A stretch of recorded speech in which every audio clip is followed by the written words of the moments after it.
pasando por tribulación, antes o después o evitándola, de alguna manera el Señor siempre nos lleva de gloria en victoria en victoria, y que aunque yo vea la panorámica mundial súper oscura, como dice el libro de Isaías, cuanto más oscuridad llene la tierra, mayor será el peso de gloria sobre el pueblo del Señor.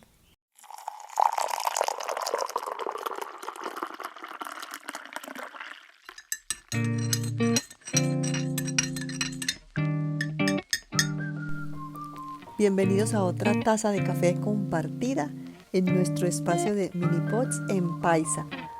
Unos minutos de charla vigorizante, impartiendo vida y acercando nuestros corazones. Les habla Kaya Gao.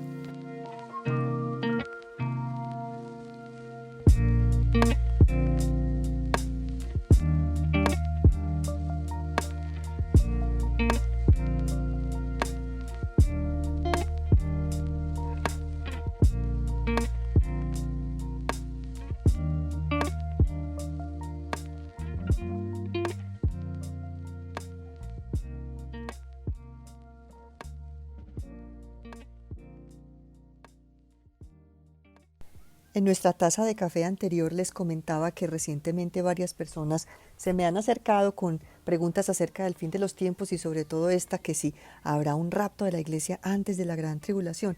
Eso del rapto es algo como que se entiende como el tomar la iglesia y llevársela al cielo antes de los acontecimientos más cruciales de los últimos tiempos.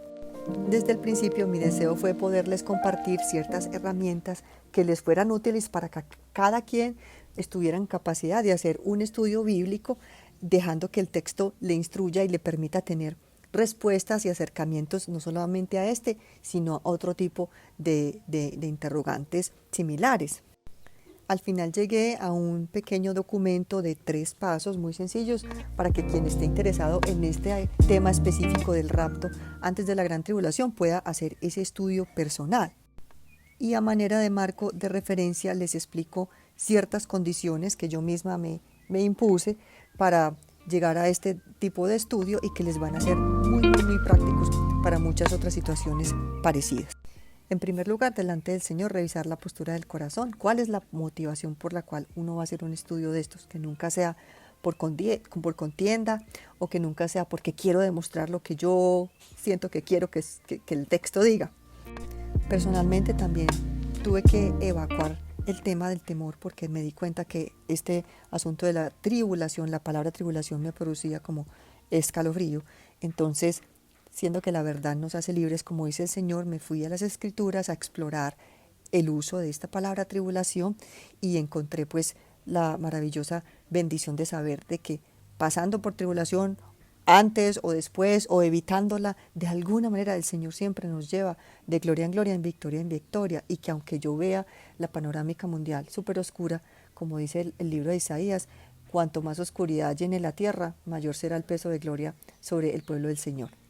De este peso de gloria uno escucha muchísimos testimonios provenientes de sitios de severa persecución por la que están pasando en este momento hermanos nuestros en el continente asiático, en el Medio Oriente o en el África. Aún en esas situaciones de extrema adversidad, el Señor no ha dejado de moverse, y es hermoso el consuelo y las cosas que el Señor está haciendo entre los suyos. Y entrando ya en materia, me propuse tener la misma disposición de la que nos habla el libro de los Hechos, capítulo 17, donde están alabando a los creyentes de la comunidad de Berea, que dice que eran de sentimientos más nobles que los de las ciudades anteriores en las que había estado el apóstol Pablo. ¿Y por qué? Porque ellos se sentaban cada día a escudriñar las Escrituras para revisar si lo que se les estaba predicando iba en línea con lo que estaba en las Sagradas Escrituras. Y uno podría decir, pero ¿cómo iban a cuestionar la predicación del apóstol Pablo? Pero es precisamente lo que está elogiando este pasaje. Personalmente he tenido el gran privilegio de haber estudiado con grandes maestros de Biblia, historiadores, arqueólogos de talla mundial. Y si bien cuando se me hacía esta pregunta en cuestión, yo ya tenía un recuerdo de lo que había entendido estudiando las Escrituras con ellos, al momento de volver a estudiar este tema para compartir con ustedes, me puse en ceros para dejar que el texto hablara por sí mismo. Lo siguiente que yo vi que iba a facilitarme muchísimo la tarea de investigación iba a ser separar lo que es el lenguaje profético de la parte narrativa, de la narración histórica. ¿A qué me refiero? Bueno, la Biblia está escrita en distintos tipos de lenguaje y el lenguaje, digamos, profético de un libro como Daniel o como el Apocalipsis da puerta abierta para muchas interpretaciones. ¿A qué me refiero? Les pongo el ejemplo, digamos, de alguien que tiene un sueño, el lenguaje profético de los sueños, un sueño que puede estar anunciando algo y si una persona, por ejemplo, viene y nos dice, es que yo estaba soñando que tenía que subir una montaña, entonces una persona podría decir, eso significa que vas a progresar, vas a estar en ascenso, viene algo muy positivo, y otra persona podría decir, no, eso quiere decir es dificultades porque vas a tener que estar caminando cuesta arriba. Y es lo que realmente, con lo que me encontré, por ejemplo, con algunas personas cuando miran el texto de Apocalipsis 7, 14, donde está hablando de la gran multitud vestida de blanco y dice, ¿quiénes son estos? Y entonces la respuesta, estos son los que han salido de la gran tribulación y han lavado sus ropas y las han emblanquecido en la sangre del Cordero. Entonces algunos dicen, si ve, los que han salido de la gran tribulación, quiere decir que antes de la tribulación el Señor se los llevó y no los dejó pasar por ahí. Y otros dicen, no, un momento, cuando uno mira el texto bien desde el original, lo que está diciendo es que de en medio de esa situación, o sea, ellos estuvieron ahí y de ahí salieron al otro lado. Entonces, para evitar este tipo como de dificultades innecesarias, yo decidí escoger los textos que hablaban respecto a este tópico en las palabras de un maestro y en un contexto de narración histórica, como por ejemplo los evangelios cuando están contando qué dijo Jesús acerca de esto, o cuando Pablo está instruyendo a su gente a través de una de las cartas o algo así, Pablo apóstol, maestro, o alguno de los otros apóstoles. Ya acercándome al texto que voy a estudiar, lo primero que yo necesito tener en cuenta es cuál es el contexto literario. ¿A qué me refiero? ¿Qué dice el texto? Yo estoy mirando, por ejemplo, un versículo específico, entonces cerciorarme de qué palabras hay ahí. ¿Qué palabras hay, por ejemplo, que son adverbios de tiempo, donde me está usando palabras como antes, después, simultáneamente, seguidamente, ¿cierto? Porque en una narración histórica o en un contexto de narración, esas palabras son súper claves. El contexto literario nos lleva a observar con cuidado también los párrafos anteriores al texto que estoy estudiando y los párrafos siguientes, y además también el contexto del libro o de la carta o del evangelio, qué otras partes está hablando de lo mismo, porque eso me ayuda a tener una visión ya completa. Otra cosa importante dentro del contexto literario, este es un principio que a uno nunca se le debe olvidar, es la Biblia interpreta la Biblia. Por ejemplo, cuando uno está mirando la narración en el Evangelio de Mateo 26 acerca de cuando estaban golpeando a Jesús, unos le abofeteaban y le decían, a ver, Cristo, adivina quién te pegó. Y uno podría decir, ¿cómo así que adivina? ¿Será que les adivine el nombre o que les adivine el rango o qué será? Pero si uno mira la misma escena en Lucas 22, el autor ahí nos está dando un detalle que no aparecía en Mateo, donde nos dice que le vendaron los ojos y le increpaban, adivina quién te pegó. O sea que al momento de uno estar estudiando cualquier tema, uno mira en los distintos pasajes que hablen de lo mismo y uno no toma uno que le gusta y elimina al otro, sino que en conjunto todos ellos son los que nos van a dar una panorámica más completa. Lo que me propuse fue hacer el estudio de manera inductiva y no deductiva. ¿A qué me refiero?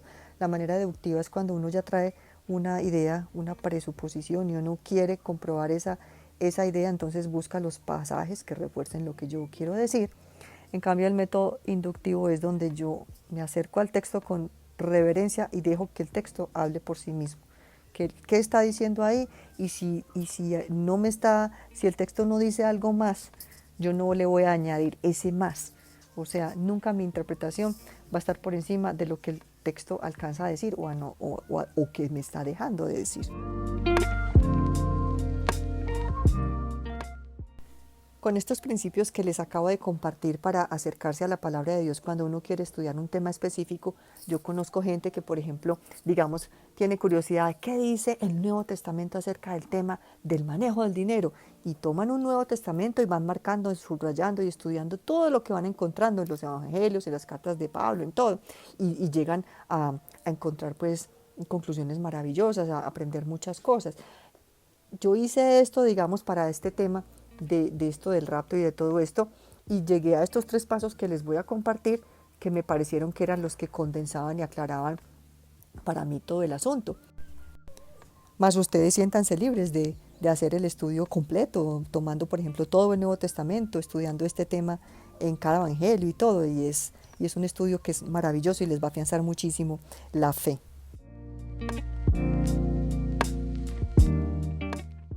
El primer paso que yo vi que era básico para iniciar el estudio era entender en qué consiste el rapto, lo que yo llamo los rayos X del rapto.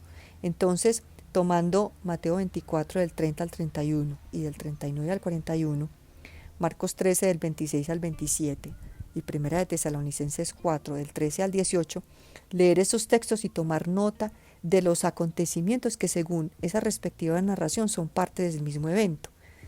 Por ejemplo, si hacen parte del mismo evento el momento en el que el Señor desciende del cielo, si son resucitados los que murieron en el Mesías, si los que estén vivos en ese momento son arrebatados y reunidos con ellos simultáneamente en las nubes al encuentro con el Señor. Un texto complementario a esto puede ser 1 Corintios 15, del 51 al 52. Entonces recordemos cuál es el principio del que les hablé antes. Todos los textos que hablan de lo mismo nos van a ayudar, algunos con un detalle más, otros con un detalle menos, pero si estamos de acuerdo en que están narrando el mismo evento, vamos a desglosar qué ocurre en ese mismo acontecimiento.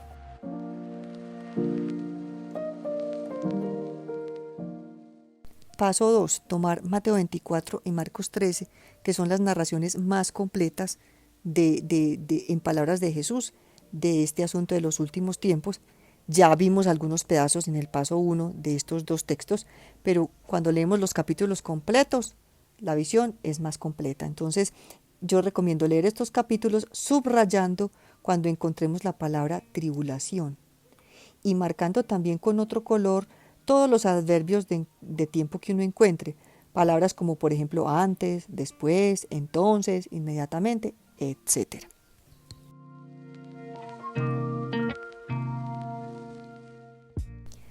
El paso 3, ya en el contexto de esos capítulos anteriores y según lo subrayado, identificar cuándo ocurre el rapto, si antes o después de la tribulación.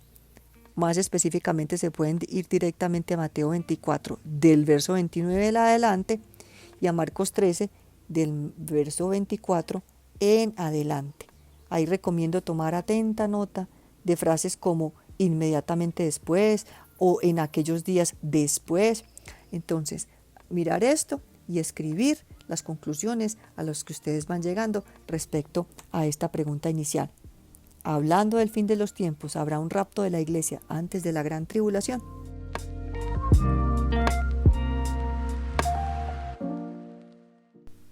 Qué alegría haber compartido esta taza de café con ustedes.